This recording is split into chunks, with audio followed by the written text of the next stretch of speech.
aux capsules Psycoach Pierrette Desrosiers. Bonjour Pierrette. Bonjour Sonia. Nos capsules portent sur le développement des compétences émotionnelles chez les entrepreneurs. Cette semaine, on a un très beau sujet. Pierrette a voulu nous parler du bonheur. Donc, qu'est-ce qui t'amène à nous parler du bonheur aujourd'hui? Bien, en fait, Sonia, je pense qu'on va tous être d'accord. On court tous après le bonheur. Hein? On veut tous être plus heureux. Pour certains, ça va s'exprimer, par exemple, peut-être pour certains entrepreneurs, à vouloir une plus grosse entreprise, prendre de l'expansion. Pour d'autres individus, ça peut être d'avoir des trophées, gagner des prix. Pour certains employés, ça peut être des promotions. Certains veulent des plus grosses maisons. En fait, tout ce qu'on fait, c'est qu'inconsciemment, on se dit, si j'ai ça, si j'obtiens ça, ou si je deviens ça, je devrais être plus heureux. D'accord avec moi? Oui. Donc, la question qu'on devrait se poser, c'est tout ce qu'on fait ou tout ce qu'on souhaite, est-ce que ça marche? Est-ce que ça contribue au bonheur?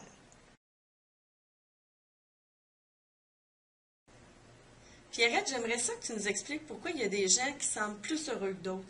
Y a-t-il des ingrédients? Y a-t-il une recette miracle pour être plus heureux? Bien, en fait, quand on regarde, qu'est-ce qui détermine le bonheur? OK? Puis on va penser à une espèce de tarte, si tu veux.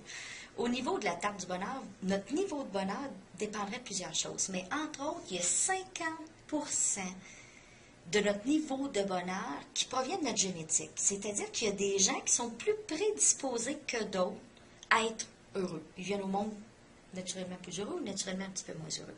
50%, on ne peut pas rien faire avec. Par contre, il reste un autre 50%. Alors, là, je te mets un petit défi. Si je te demande, par exemple, Sonia, selon toi, l'argent, le succès, la reconnaissance, le prestige, à combien tu penses de pourcentage ça contribue au bonheur? Ben, j'aurais dit l'autre 50%. En fait, pas Non. plus de 10%. Ce qu'on appelle les conditions externes ne compteraient pas plus de 10% dans ton équation du bonheur. Ben, comment ça se fait, Pierrette? Il va falloir que tu m'expliques ça. Je pense que tous les gens qui ont eu un montant d'argent supplémentaire ont toujours été, semblés en tout cas, très heureux sur le moment. Effectivement, tu l'as dit, Sonia, semblait très heureux sur le moment. En fait, on est pris avec deux choses, l'être humain, qui nous ramènent à notre niveau de bonheur. Le premier, c'est l'habituation. Hein?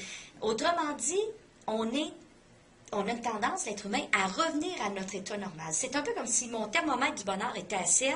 Si je gagne de l'argent ou j'ai une promotion, il m'arrive quelque chose d'extraordinaire, ouf, je vais monter à 9, mais je vais revenir naturellement à mon 7.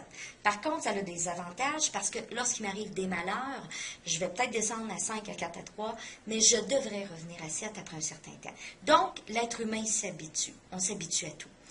Mais ensuite de ça, on est pris avec le fameux phénomène de la comparaison sociale. C'est-à-dire que je me compare tout le temps à mon voisin.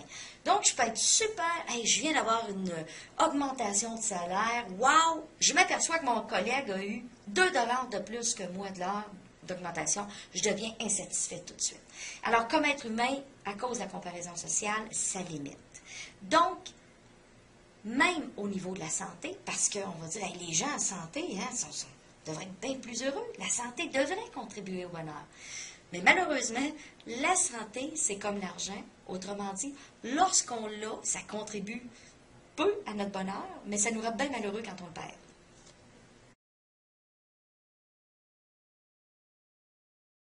Alors, les 40% restants de notre recette, de notre tarte, en fait, sont des conditions sur lesquelles on a beaucoup plus de pouvoir ou de contrôle. Il y en a plusieurs, mais je vais en prendre quelques-unes pour aujourd'hui. Tout d'abord, s'accepter comme on est. Hein? L'acceptation, avoir une bonne estime de soi avec ses forces et faiblesses, mais s'accepter comme nous sommes. La deuxième, c'est d'investir dans vos relations. Relations familiales, relations de travail, dans les relations intimes. Avoir des relations harmonieuses, c'est synonyme et gage de bonheur. La troisième, c'est la capacité à pardonner. Tu sais, Sonia, c'est impossible d'être heureux puis en même temps d'entretenir de la haine et de la rancune. Et on voit ça des gens qui auraient tout l'envie pour être heureux, mais ils entretiennent de la haine contre quelqu'un, contre certaines personnes. On ne peut pas être heureux et avoir de la colère en même temps. Et le dernier point, non le moindre, c'est de témoigner ou d'avoir de la gratitude. C'est-à-dire, on a beau avoir plein de choses dans la vie, si on n'est pas capable d'apprécier ce qu'on a.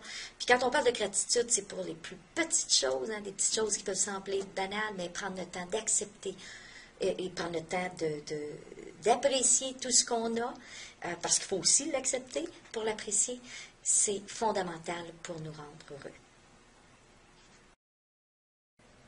Alors, je vous invite à nous suivre dans nos prochaines capsules qui vont traiter des compétences émotionnelles.